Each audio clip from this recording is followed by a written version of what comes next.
Good morning, everyone. Can everyone hear me? Is my mic working? Nice, great. My name's Noah Duckett, and I'm so glad to join you all this morning. I definitely want to thank Father Michael and St. David's for inviting me to come guest preach and be with you all, and for welcoming and supporting the work we do with such open arms. We especially want to thank the members of the congregation that have shown up to support our events and have been so incredibly kind and generous in their fundraising and support for us. So I want to make sure to thank Rob, Amy, Jim, April, Courtney, Deb C, Deb R, Kate, Beth, and Andy, because they've been incredible friends and supports. Personally, I'm a licensed clinical social worker, and professionally, I'm a licensed clinical social worker and a community advocate. I'm the co-founder of the Delaware Sexuality and Gender Collective, and I get to work alongside with my mom, who is also a clinical social worker, and she's here with me this morning. We provide really much needed support for the LGBT community in Delaware. Our work is expansive. We offer things ranging from monthly educational lectures and movie discussions about social justice movies, fun events like a really big farmers market twice a year that we just had this last weekend, and providing basic needs like clothing and meals during surgery recovery for the trans community in Delaware. Our work is really joyful, and it's really exciting, and we're incredibly proud to do it. And it's also really eye-opening to see how much people need and the hurt that people feel, often at the hands of those closest to them. When I was preparing to be with you all this morning, I was reflecting on some of this week's readings. For me, this week's portion of Psalms reminds me a lot of the duality of the work that we do, about the joy and the need, and the joy and the sorrow, right? Psalm 98 is a celebration of God's doing. There's a ton of joy, there's victory, there's mercy, there's faithfulness. It's all about the ways that God is providing for us. It also calls on us to do our part.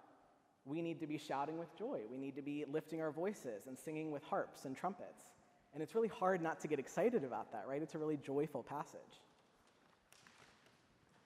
Reading this, I kind of wondered, what does my soul need to be able to express that kind of joy? It's a pretty big task to be. I don't know how to play the trumpet, I don't know how to play the harp, but to be able to lift my voice in that way, what does my soul need to be able to do that? What does my heart need to see and feel God's victories? For me, I need to be fully present in order to genuinely experience these kind of things, these kind of big emotions.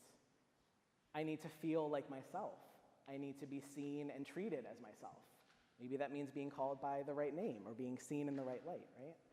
To have the freedom to be who I am, that's joy. That is the victory.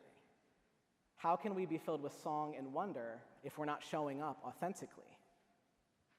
When we met a few weeks ago, I joked with Father Michael that I'm a member of a very progressive synagogue in Philadelphia, and I promised to not try to talk about Jewish stuff all morning.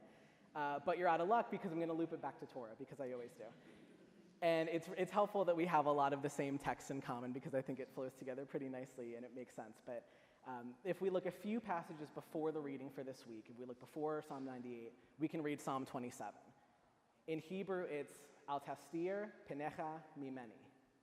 I'll repeat that again. Al tastir penecha mimeni. Means do not hide your face from me.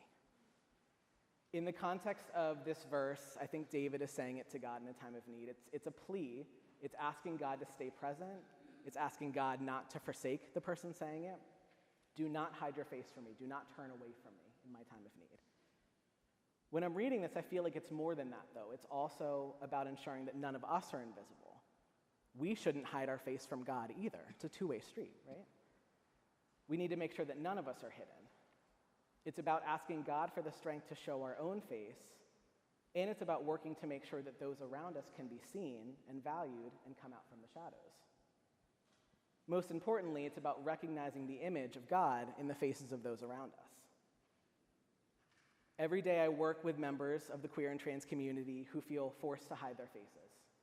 From God, from the world around them, sometimes even from themselves. Whether it's turning on the news to see our existence and legal protections debated and legislated away, to being cast out by our families, our friends, our partners, simply for being who we are. Each rejection silences and hides. Each rejection steals the opportunity to show up with joy and authenticity and raising our voices. Does turning our back on someone for who they are or who they love prepare them to experience God's love and joy? Just standing by while their access to medical care or housing or basic needs and dignity are being stripped away? Is that loving our neighbor, and is that encouraging them to live their truth, to show their face? The big question is, how can we show our face and show up in a way that lets us experience God's love and joy? The bigger question, to me, is how can we give those around us the support and safety to show their true face too? If we believe that God deserves us to come forward as our most authentic selves, isn't it our job to support each other in being able to do that?